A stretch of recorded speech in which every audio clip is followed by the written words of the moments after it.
Thank you so much for joining us today on this panel, which is all about looking at the healthcare sector and how it has changed the entire premise and how emerging technologies are being adopted. I'm so sorry. Am I audible to everybody? All right. So I want to come to you first, Mr. Kumar, with my very first question. That, in your view, if we look at especially last 1.5 year or 18 months, more than that, there has been a lot of push towards people using online healthcare, and now with the things opening up, people are still hooked onto it. Give me a sense of the transformation that has happened from pre-pandemic to now when it comes to people adopting for online healthcare. So first of all, I'm thankful to Business World for inviting me to Digital India Virtual Conclave, and let me express my views on the question asked by you. So let me go back in the initial days of COVID-19, that is February 2020, and then second wave, that is April to June 2021, and thereafter. If we look at it, I remember that all of us faced problem like conducting the RT-PCR tests, contact tracing of COVID positive patients, monitoring of outcome of every positive COVID-19 patient, and management of dedicated COVID-19 hospitals, monitoring and supply of vaccines, monitoring the application of vaccine to the individuals, supply of COVID essential drugs, and oxygen equipment monitoring and maintenance of oxygen equipment. If you look at it, these are the major challenges which we faced during last 18 months or so. So we at government has developed a lot of application at NIC as well as at Ministry of Health and Family Welfare. So let me share few of the major technological interventions which have helped us in faster and smarter delivery during this COVID times. So first application which we have developed is RT-PCR sample collection software. So if you look at it, crores of tests have taken place. So if this system would have been there, so we could not manage the sample collection of the COVID RT-PCR test was not possible.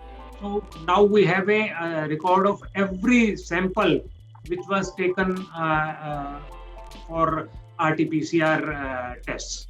So, and the second application all of us know, that is Arogya Setu contact tracing app, and I think it has been downloaded by 20 crore or more Indians, and they are using it. Still, they are using it.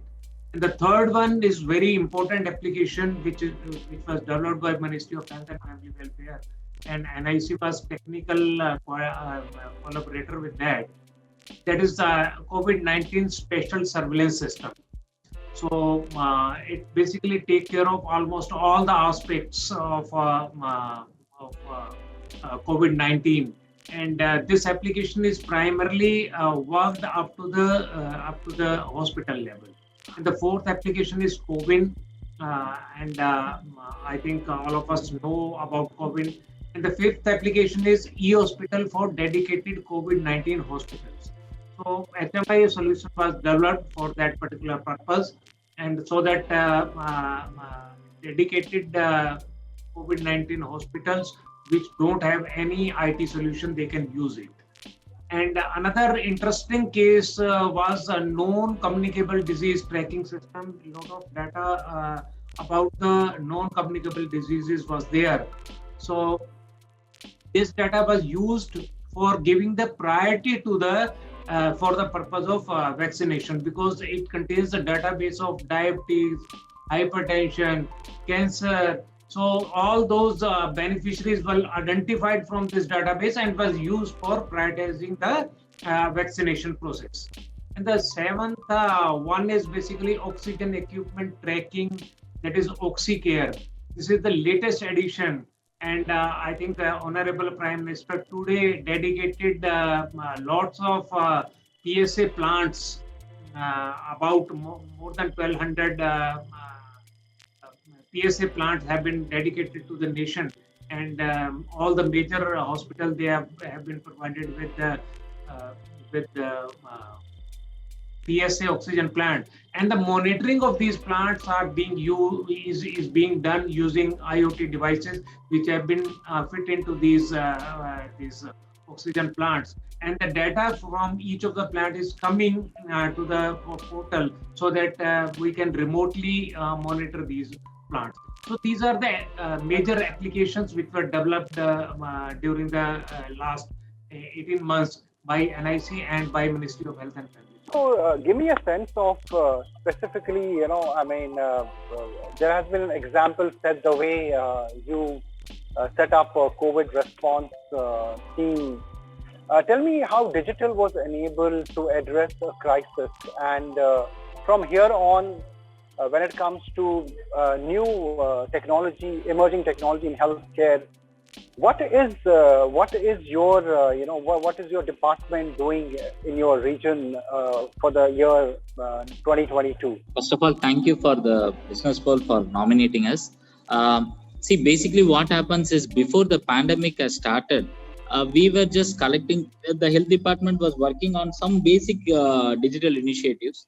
But once the pandemic has arrived, then we came to know that the only solution for handling this pandemic will be the digital technology. So we tried, like as sir earlier said, without the utilization of Arogya Setu or RT-PCR app or RAT app, we would have not been able to go for any kind of purchases or whatever it is. So those areas, the RT-PCR app really helped out well. Plus also, once after that, we earlier we find some challenges like sensitizing our healthcare staffs to utilize the app, to just make them use the app. And once after, only through this app, earlier there was some high resistance among our healthcare workers because they were not adapting to that. Am I audible? Yes, absolutely. Okay. Earlier there were some issues, but now like what happened is, like, people were started using to our technology and they could easily extract the reports. So that one point has been giving a large breathing for our healthcare workers. So say for example, our COVID-19 dashboard has really helped out very well for all the general public and also for the healthcare workers. During the time of pandemic, the only issue which we had is catering the needs of the people. Everybody were finding some difficulty in finding some oxygen beds or finding some where the bed availability is there.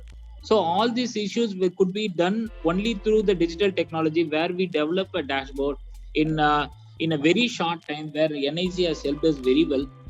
So that time what happened was, like all the stakeholders used to just mention the number of beds available, whenever there is a discharge or whatever it is. Once there will be like a notification that 1 bed is available, 2 bed is available. So during at the war room, what we will do is, like, we will just escalate the issue, and whoever are asking for the needs, we could able to monitor and then send it to the respective hospitals.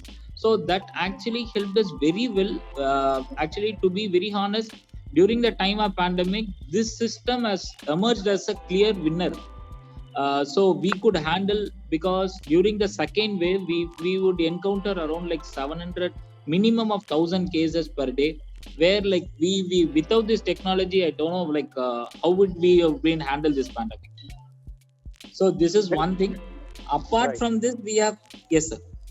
No, please go on. Yeah. Apart from this, see, sir has already said about the contact tracing and all those things.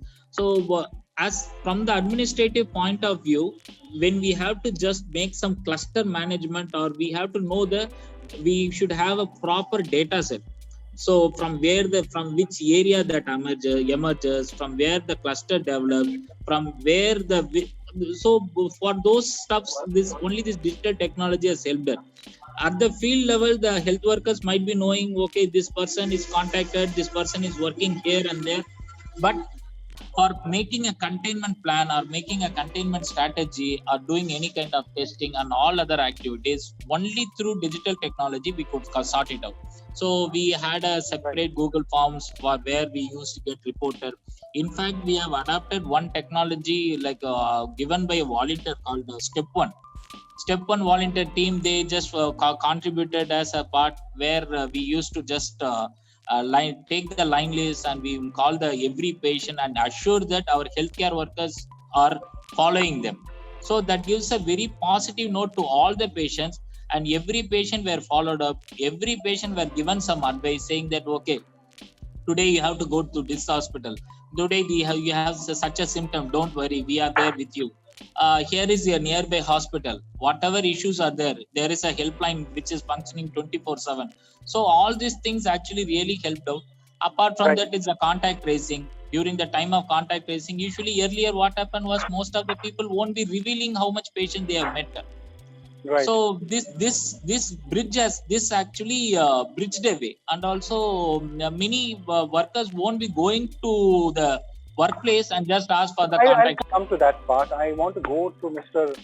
Sarbadekari, sir, at this moment and understand from you, how do you see the landscape of health sector evolving, or how has it shaped up over the last 2 years when it comes to emerging technology? Thank you for inviting me here. And I think that's a very pertinent question, because what happened when the COVID-19 pandemic just came in out of the blue, almost no one was prepared for it. Then suddenly there was a spurt in the activities. So from the government, we got the telemedicine practice guidelines 2020, and immediately telemedicine practice sort of boomed. In fact, within the first 3 or 4 months, I think there was more than 500% of telemedicine consultations compared to that before the pre-COVID times. Right. But if we get back to the statistics right now, I think globally it's now come back to less than 40% more than before. But then it's more than before. So that's a good thing. It's not gone back to the pre-COVID times anywhere. So that's definitely a very good sign. The other good sign is, as I said, in the policy regulations also, government has been very encouraging. And we have come up now with the different programs also. We have the National Digital Health Mission. Now it's the Ayushman Bharat Digital Mission, where the health ID, the unique health ID and the unified health interface, these are all being put up on the basis of the National Health Stack. In fact, in telemedicine, probably another government agency, CDAC Mohali, they have the eSanjeevani platform, and that has crossed more than 1 crore consultations. So I think that is a great achievement. In fact, a lot of interest has come in. People are using it. In fact, those who have been chronically at home, chronically ill, for the chronic disorders, they were seeing that it's really useful. I mean, you don't have to go to the hospitals or clinics and spend unnecessary time and efforts. Now you can actually do that sitting at home. So this tele-home care, remote patient monitoring, all these things which were already there, the technology was very much available there. But I think adoption is definitely going up. So what we now really need is to give the value addition. I mean, because whether it's to the patient or to the clinician, unless they get value from it, they would always say, oh, we'll get back into the old face-to-face mode. But I think the world has changed permanently. In fact, COVID-19 is called as the chief transformation officer globally. The sort of digital disruption it has done, and especially 2 domains have been impacted the most, health and education. And I think it's a silver lining that digital adoption is going on. Give me a sense of how do you see the last 1.5 years in terms of transformation of the healthcare system when it comes to emerging technologies, and also what kind of IT applications did you develop for COVID-19 especially? A lot has been happening online. So give me a sense of that. I have already explained the application which NIC and the Ministry of Health and Family. Right. And let me tell you See, implementation of these, development and implementation of these applications was one thing. Right. Another thing is, the important thing is what kind of learning came out of these applications. Right. So the applications were developed in a iterative mode. It means we developed at a small scale, then we keep on increasing. There was an infrastructure problem, there was a functionality problem was there. So if we look at it, it's from implementation point of view, so we have 5 or 6 key learnings have come out of it. Yes. If you see, Mr. Kumar referred to learnings. That was my question. I want to first come to you with this. It has been a lot of learning for all of us. I think we were overwhelmed by the kind of situation we were in. Every sector was overwhelmed, and especially healthcare sector had a different kind of stress. What are the key learnings and the bigger challenges that we need to address from here on to make healthcare a truly digital-first solution to everyone in this country? I think technology is advancing very fast, and when it comes to adoption, most of the people actually adopt quite fast. If you look at the way the mobile phone versions are coming up, people always go for the newer ones. You'd hardly see anyone using a phone which is more than a year old or so. So as far as technology part is there, we are into it. And you see just a few days back when Facebook, Instagram, WhatsApp went off for 6 hours, people were really at a loss. So it's not that technology is not touching our lives. It's touching in multiple ways, and definitely both negative and positive, no doubt about that.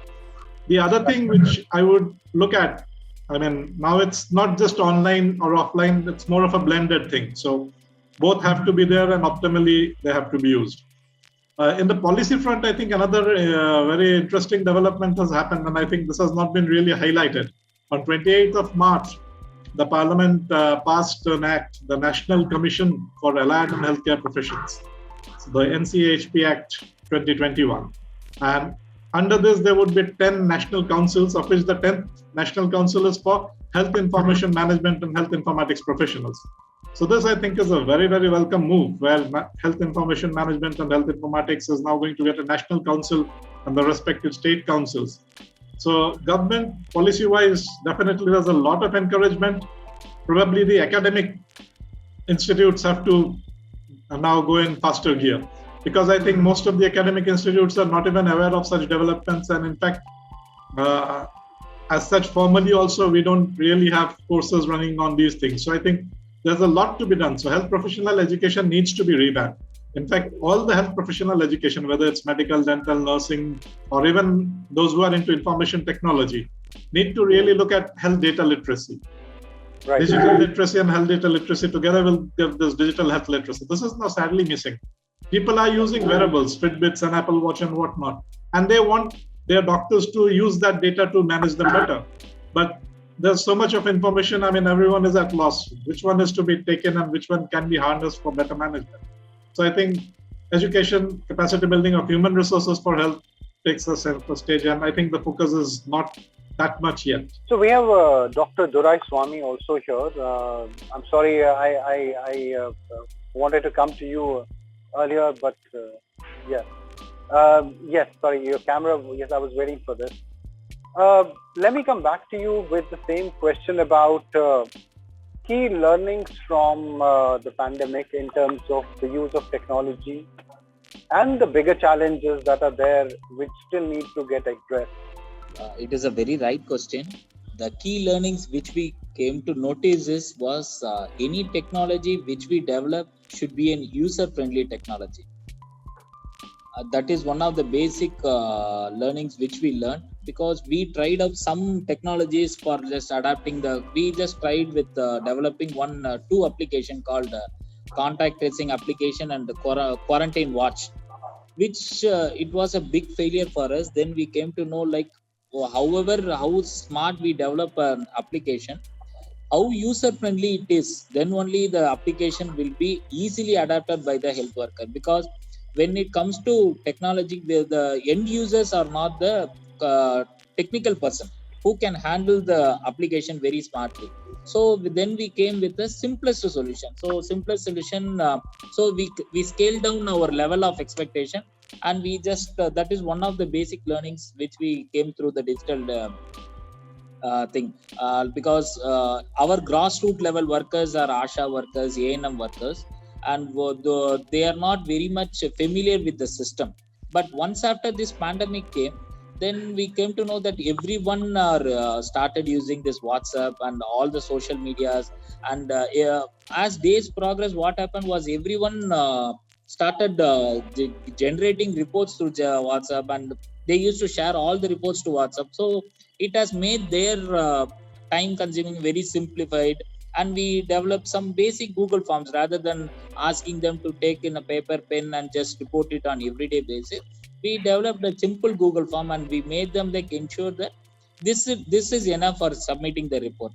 Apart from that, as sir said, all the other applications whichever adopted by NIC was really a wonderful move, which helped us a lot in micro planning at our level. So we could micro plan because of these applications. So that has actually helped us in many ways to scale out, to work on the furthermore micro planning. Rather than development of a new application, the government of India has given a very better application where we could go ahead with that. Right. I'll come to you again, but I want to go to Mr. Khan. We haven't got a chance to hear his perspective. Mr. Khan, if you could hear us, maybe we can have your thoughts on the broad changes that that have taken place, that have shaped up. I can see you. Thank you so much. Yes. Yeah, hi Roel, how are you? Sorry for not being able to join a bit earlier. We had a workshop going on public health finance management systems. We had a WHO team here for 2 days. Anyway, I think you know very well how the COVID response has been in J&K. We have our health and medical education sector has done some very sternest and very excellent work, which today, in fact, Honorable LG sir was appreciating, and he was felicitating those COVID warriors and the people who had worked, tirelessly through these turbulent times. And we were even discussing, LG Sahab sir was asking us as to how we would be able to, deal with so much of oxygen. We have already more than sufficient oxygen plants installed.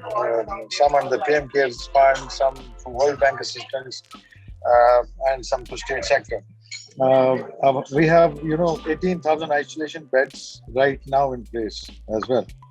So now, as far as the digital part of our, crusade comes in, I think we had in the beginning, the best way to communicate was WhatsApp. We were all on WhatsApp groups. There was this SOS groups from general public NGOs who were, seeking an interface with the government. And we would, somebody would need an oxygen cylinder, because you know how it was. It was just like a fire, in the beginning. Then later on, when the vaccination part came, I think the strategy of having a COVID app, in place played a tremendous role, by which today we are anticipating that we'll have the entire state vaccinated by end of November, end of next month. So those are the targets. And then the digital platform of Ayushman Bharat is getting strengthened now. And with the help of that digital platform, we are integrating our entire e-hospital, networking we are trying to do for hospitals across the state, for which the IT department is already taking some steps. As you know, J&K is already on the e-office platform. Our secretariat will not move now from Jammu to Srinagar and Srinagar to Jammu anymore. We will work from both places. And that is because we have been able to create an e-platform, e-office platform for all the offices. So wherever you are in Jammu or Srinagar, files move at a very brisk pace. It has created a lot of accountability, clarity in decision making, and those old complaints of nepotism, favoritism have reduced considerably. Another way, digital initiative is the Honorable LG's, grievance mechanism, which is on a platform. We have iGram platform and the CPGram platform, which is from the Government of India, which directly routes these complaints. Is the first state to integrate CPGrams with the iGrams, the state grievance mechanism. And all the grievances which public has with regards to anything which pertains their daily life comes through this platform and is disposed very efficiently. In healthcare, what we also anticipate to do is that the National Digital Health Mission is just taking off now. We are first integrating it with the Ayushman Bharat scheme. And we are trying parallelly that Ayushman Bharat, not only the Ayushman Bharat scheme, but the Universal Healthcare scheme, which Government of India was very kind to allocate and allow us to do, wherein all the citizens of J&K are covered by a 5 lakh insurance for the entire family, irrespective of the age and the number of the family members. So I think that universal health scheme, integrating it with the hospitals so that the seamless, delivery of healthcare at the hospital setup is going to be a challenge, and we are at it. I think we are doing quite considerably well in it, but I think we are going to take steps to get this into a mode of fast tracking it so that seamless healthcare delivery is offered to all the people across the UT of J&K. Thank you for sharing your thoughts. I want to go to Mr. Kumar here. Sir, so earlier I started with you, but here is my question exactly. What are the key learnings for the country, I would say, from these technological interventions that we have seen that have happened regularly, especially over the last close to 2 years? I think these 5-7 key applications which have been mentioned by me earlier. Now, while implementation, we have learned certain technological lessons which will help the health sector in a big way in coming days. So let me list out the learnings like this. Number one, now India can develop and implement scalable applications, meaning thereby we have seen CoWIN, 2 crore transactions per day. We have seen Arogya Setu. Arogya Setu is 20 crore Indians are using on daily basis. So we have developed RCH. We have reproductive and child health. We have developed NCD, non-communicable disease. So these are all central platforms, and high volume transactions are taking place on daily basis. So India has developed a capacity to develop to scalable application. It means if the transaction increases, the infrastructure is also scaled accordingly. If transaction reduces, so the infrastructure requirement also reduces with that. So scalable application, that is the first step. And the second learning is we are not developing no more in government or in private sector. I think we are not developing silos application. Now we are developing applications which are interoperable and which are integrated in nature. It means, let me give you one simple example. I have mentioned one application which has been developed by us is special surveillance system for COVID-19. So if you look at it, so this is integrated. RT-PCR application is integrated with ICMR lab information system. So there is an integration. And the ICMR lab information is a single source of truth for positive COVID-19 positive patients.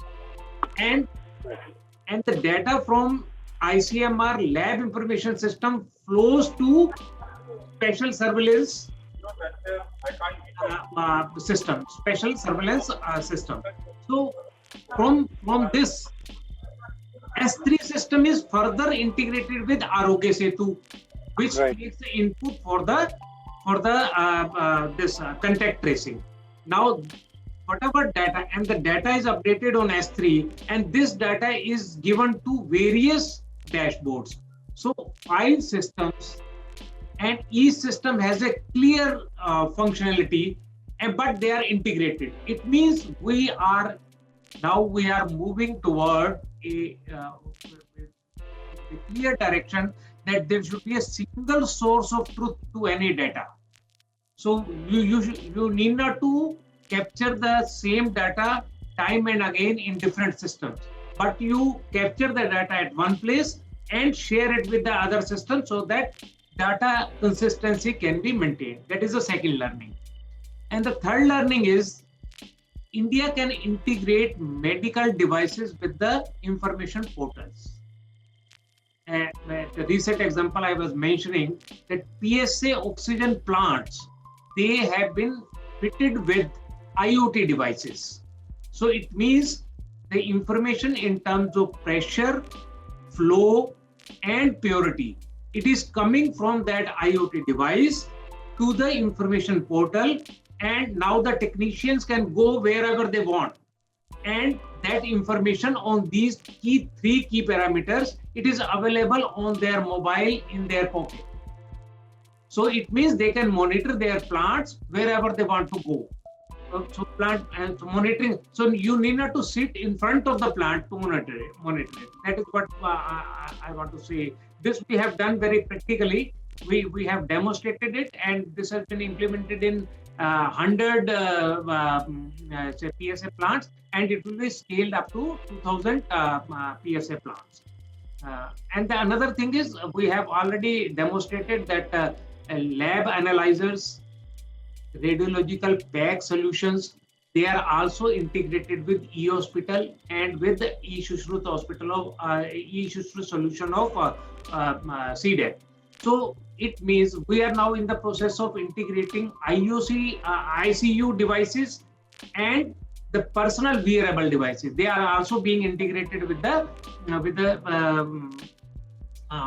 information or HMIS portals.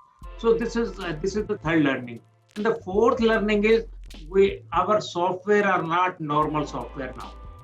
We are making them intelligent by way of applications of artificial intelligence and machine learning. So let me give you few examples. We are basically implementing. Earlier, we used to find FAQs, frequently asked question, on every website. Now, instead of FAQs, now we have chatbots. So in health sector, we also, because people are not aware about like, if you want to know about TB, if you want to know about COVID. So there should be, instead of having a normal questions, you may have, we are in the process of developing the chatbots, we are in the process of developing the voice bots, and we are in the process of developing the disease detection using artificial intelligence, where the TB and COVID-19 X-rays can be, digital X-rays can be submitted, and the result is coming from the AI solution. So apart from this, I would like to say that it's not a capturing, we are not capturing the data only. We are authenticating the data, like we are authenticating mobile number, we are authenticating the Aadhaar number, we are authenticating driving license number, we are authenticating PMJ ID number. So whatever information is captured in our software, it is not just only captured, it is being authenticated. So your data quality is improving, and you can use data for the purpose of integration. And the fifth learning is basically Ayushman Bharat Digital Mission has come. They have implemented 4 building blocks. One is Health ID, another is Health Facility Registry, And third one is healthcare professional registry and the personal health record application. So these building blocks have already been implemented, and we are not even government, but private sector is also integrating their application with these four building blocks of the Ayushman Bharat Digital Mission, so that we can bring electronic health record in the pocket of the citizen. So wo jo jhola, we are maintaining that jhola that will go, and we will be putting the health record in electronic form in our pocket. Thank you very much. Thank you, Mr. Kumar, for this detailed insights. Great takeaways from here for all the people who are watching us. Mr. Sarbatikari, sir, I want to come to you here. There's another challenge. Am I audible to you? Yeah. On one hand, we are talking about digital first solutions to healthcare. On the other side, there are many infrastructural challenges to overcome, especially for people who are non-urban areas. Give me a sense of what 2022 looks like in terms of improvement. Although we have the solutions, but then being able to utilize them timely and making them easier for people who are beyond metros. What does 2022 look like? Yeah, I think this is a very, very important question. In fact, Mr. Sunil Kumar talked a lot about this, how they're integrating. So he didn't talk about the backbone part, the interoperability is standing on standards. So he has been working on it for a pretty long time. So we are old friends. And similarly, what you asked for this accessibility part also, in fact, in the Bureau of Indian Standards, where we are the counterpart of ISO or IEC, in fact, we do a lot of standards activities, whether it's health informatics related, or in fact, currently I'm chairing a panel on active assisted living. So the question that you asked actually comes under that area. Active assisted living for people who are maybe elderly, or people who are disabled, or people who may be of the younger age, but due to some disability, they cannot do all the activities normally. So a lot of this assisted living devices are now available. Like Mr. Sunil talked about the IoTs, or if you specifically say IOMT, Internet of Medical Things. Now we have got lots of sensors, whether for diagnostic purpose or for helping in mobility or for helping in access. Like, in fact, even for the web accessibility, there are web content accessibility guidelines, WCAG. The version 2 is there now. In fact, the Government of India guidelines for websites also tries to follow that. And so if someone is colorblind, if someone is visually challenged, if someone is having hearing problems, there are different ways to come in. In fact, literacy again is a very big problem. Then in a country like India, language is a problem. So in fact, most of the things actually we are having in multi-language. So like in the National Health Portal, we have started with 5 languages, and ultimately it will go to all the 23 languages, which we are supposed to have. So all these things are being taken care of, but what you probably are aiming at, it's in isolated bits. Probably we need to have a more holistic view.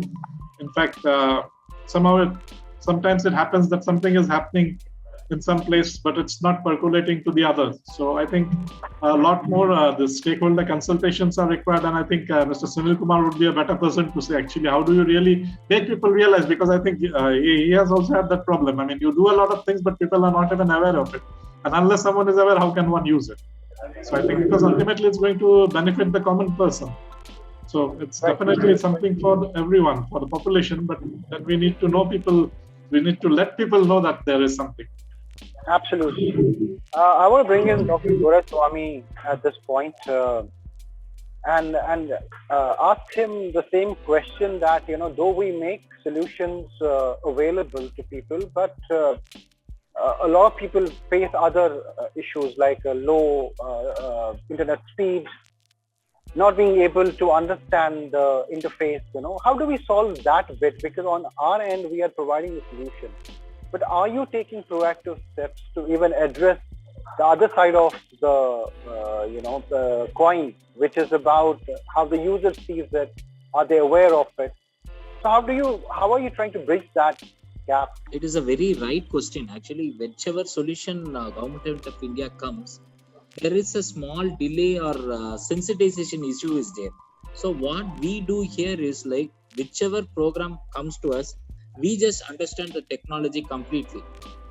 And we used to have a periodic review meeting and sensitization at the grassroots level. We maintain the proper hierarchy. What we do is like at first, we administrator level, we understand the complete technology, we take the guidance of NIC, we just get convinced for the complete technology. And then we will just inform to the respective down to the line, the medical superintendents and everyone. And from there, we take the lessons. And again, we just take the concurrence of the technical people. And once after then, when we go to the grassroots level, we will ensure that all the queries are being addressed, and we will ensure that periodic training will be conducted. During the time of installation of Arogya Setu, we were like one set of training was completed. Then we were keep on asking the NIC like what is this, how it has been to be done, how it's stuff to be installed, what all the things are there. So we used to keep on asking with NIC and clear all our doubts. And then once after we are clear, then we go to the grassroots level and we force the people to just, okay, this is safer and these are the things which you have to use. So any kind of application, even for RT-PCR application which has been installed, like we understood it completely, and then after that we went to the grassroots level. So as you have said, there are some challenges.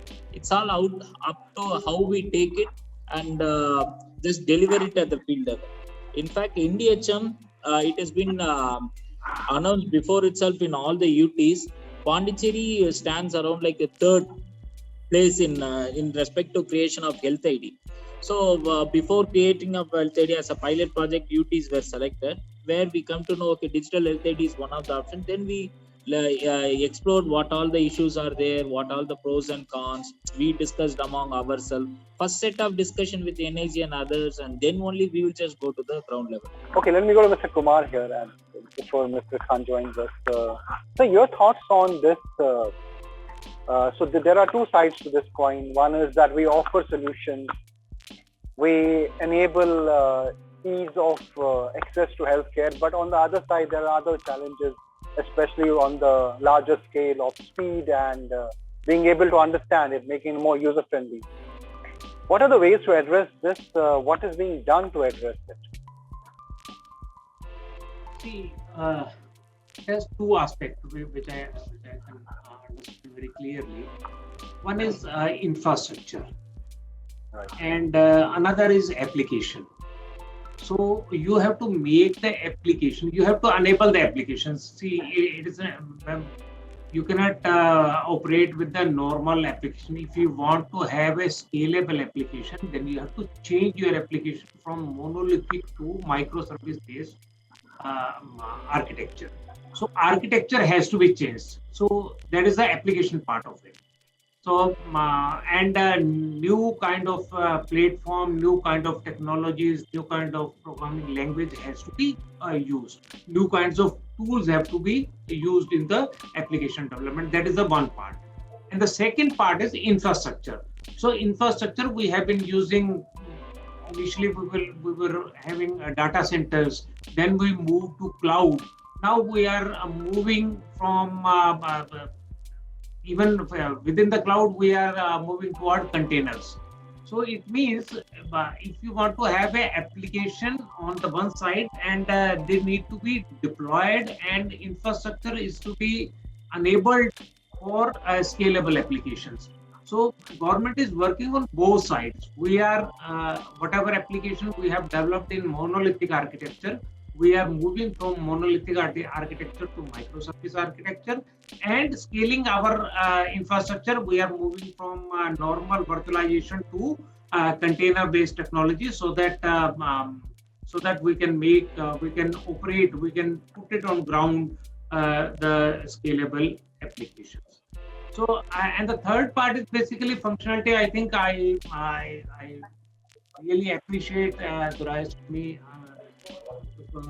Because he is very particular. He is raising a very pertinent point that until unless the technology is solution is simplified and adopted by the last person in the value chain. So it is of no use. So you have to, if you want to develop such applications where interface is very simple, where there is no complexity, so easy to understand, then people will adopt it automatically. Like let me give you one example. We have a say portal called ORS, online registration system, where people can take appointments and download the basically lab reports. So lot of time is wasted, energy is wasted in taking especially if you get the test done in the government hospital, then taking a report from the respective lab department, microbiology department or any other department is a challenging task. So if digitization has been done, so it is available on ors.gov.in. You just go there, give your mobile number, OTP, and download all the reports which you have been conducted by this mobile number. They are available there, and then you can download, and then you can directly go to the doctor, and they can see the reports. So it's small functionality, but it is impacting in many ways. It is saving a lot of money, lot of time is being saved, and apart from this, lot of efforts. Say you wander from one place to another, and suppose say lab technician is not there, or the person who want to give you is not there. So we have to develop solutions, and all of us should keep on basically reinventing the wheel and improving the processes so that public is benefited out of it. Mr. Kumar, Mr. Sarvadhikari, Mr. Khan, Dr. Doraiswamy, thank you so much for taking time and joining us on this panel. It's been a wonderful discussion. Of course, a lot needs to be addressed, and we are hopeful that we'll have more such conversations. But at this stage, I want to thank you, and thank you for joining us today.